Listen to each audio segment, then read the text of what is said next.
Wow, you guys, I'm sure none of us saw this coming. Just 6 months after Kevin Franke ended his 20-plus year-long relationship with Ruby Franke, he is stepping out with a new woman, and the talk of the town is that his new fiancée looks strikingly similar to Ruby, which many are finding interesting. Even though it's been a few months since Ruby and Kevin Franke's divorce was finalized, the internet is convinced Ruby will absolutely lose it when she hears this news. She is still currently in jail behind bars, so everyone's been wondering how Ruby will react to this, if she even knows about this. If you're not fully caught up on Kevin Franke and Ruby Franke and Jodi Hildebrandt, allow me to catch you up real quick. Ruby Franke is the disgraced mom behind the infamous 8 Passengers YouTube channel. The channel is currently removed off of YouTube, but Ruby was arrested a couple of years ago after shocking abuse allegations involving her children. As I mentioned, she is currently serving time in prison after pleading guilty to abusing her 2 youngest kids. Ruby and Kevin married in 2000, and they share 6 children together. And according to divorce documents obtained by People, Kevin was granted full custody of their 4 minor children. The agreement also stated that any child support owed by Ruby is considered fully satisfied, and Kevin will assume full ownership of their Springville, Utah home that the couple purchased during their marriage. Their whole YouTube channel was a wild and disturbing chapter that had longtime viewers, myself included, saying for years that Ruby needed to be held accountable. Before she became infamous alongside Ruby, Jodi Hildebrandt was a licensed mental health counselor in Utah who founded Connections Classroom, which is a life coaching program promoting strict faith-based ideas about quote-unquote truth and discipline. There was a ton of concern with the way they were parenting, and both of them were charged with multiple counts of aggravated child abuse, with Jodi ultimately pleading guilty and being sentenced to prison as well. As part of a systematic pattern of physical and psychological torture, Jodi admitted to forcing Ruby's 9-year-old daughter to jump into a cactus multiple times as a way of discipline. Ruby's abuse included her son escaping from Jodi's home emaciated with duct tape around his ankles and wrists and deep wounds from being tied with rope. Her 10-year-old daughter was also found malnourished and neglected in a similar state, and this abuse encompassed severe starvation, withholding food and water, and physical restraint that left visible injuries, you guys. Ruby was sentenced on February of last year to 4 consecutive prison terms of 1 to 15 years each, and because Utah law caps consecutive sentences at 30 years, the maximum she can serve is 30 years, and the minimum she must serve is at least 4 years because of 1 year per count. Now, let's talk about Kevin, because he was Ruby's husband most of the 8 Passengers era. He was more of the quieter parent on the channel, and after everything unfolded, he filed for divorce, and it was finalized in March of 2025. While Kevin was never charged with a crime, many people online and even family members have questioned whether he was complicit or should have at the very least intervened sooner. Some criticism also came from his extended absence from the children for a year since he had left them. At the time, in a YouTube video, Ruby's sister Bonnie even expressed disappointment, stating Kevin should have done more to protect the children. These are not the actions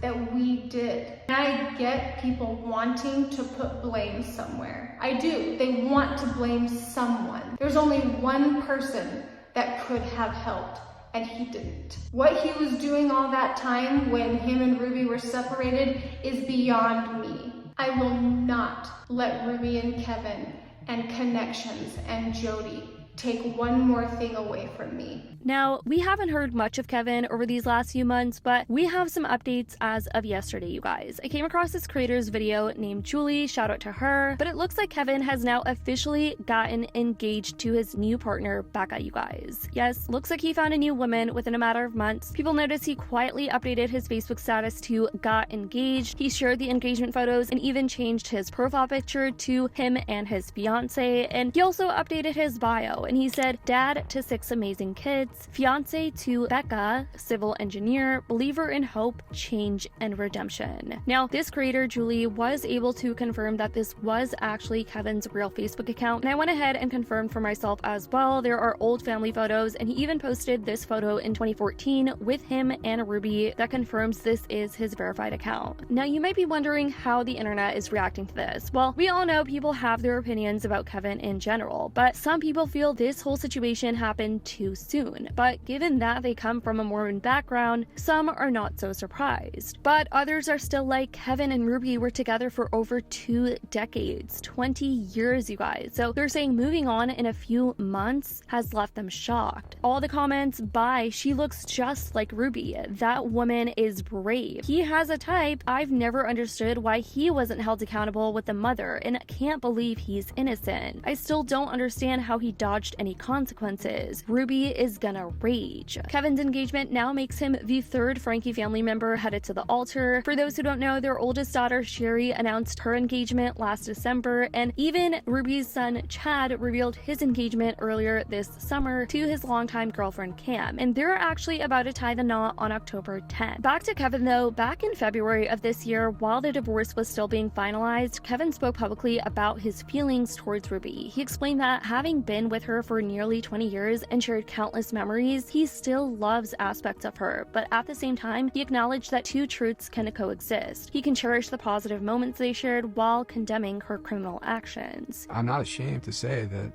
you know, after being married over 20 years to that woman, I truly did and still do love her. But that doesn't excuse what she did, and it doesn't excuse how she hurt our children and how she hurt me. As of today, I'm still working through the divorce. We're trying to reach a settlement. It's been a long process, well over a year, but it's ongoing. I'm still technically married, and so I'm holding off until the divorce is finalized.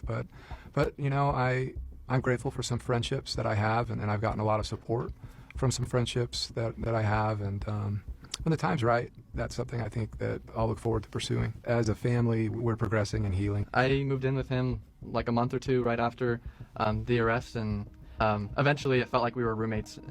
So I moved out because I turned 19 and 20 and I wanted my own space. So in the interview, Kevin and his son Chad had also spoken out against some of the despicable things Ruby and Jody did. Physical violence that was described was hidden and kept from me. I didn't even know that those things happened, and I think Ruby was really careful to hide a lot of that from me.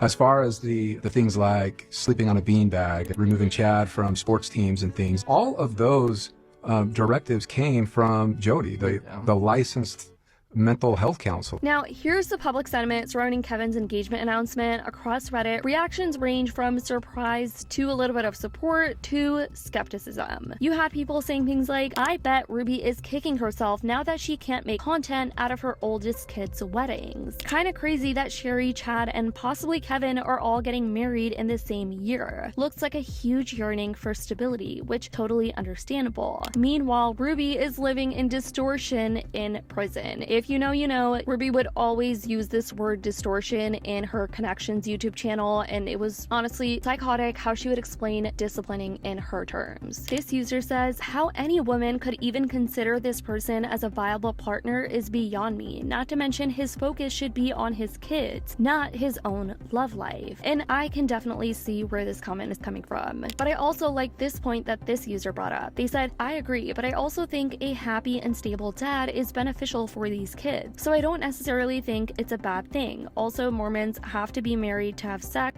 so they tend to get married pretty fast, which might seem questionable to many non-Mormons, but I guess will be considered quite normal in his community. What I actually like about it the most is A, that Ruby will be devastated, and B, the chance that he might take her back is off the table. So that's the update on Kevin Franke, you guys, as he moves forward with his life and his new fiance. The Franke's family story continues to unfold, weddings on the horizon, children finding stability. I hope the kids will actually end up having a good mother figure this time around. The kids are still very young, and the big question remains, how will Ruby react to all of this when she hears the news? And can the family truly find a sense of normalcy after everything? Let me know what you guys think about all of this in the comments down below. I'd love to know. I love you guys so much, and as always, I'll see y'all in the next video.